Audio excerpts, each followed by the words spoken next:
What do we benefit from having cultural and spiritual awareness? Firstly, being aware of your ancestry, your ancestral culture, history, and heritage does not call for you to create a system whereby you think social and cultural evolution is a crime. Being aware of your history, your culture, should enable you to appreciate the efforts and sacrifices your ancestors made towards establishing a line that contributed to your existence. It would help in planting a seed of patriotism, first to your lineage and to your tribe, before any other race or nation.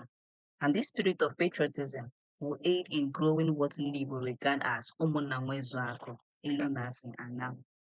Again, in appreciating our ancestry or in appreciating your ancestry, it means you also appreciate the foundations that your ancestors laid.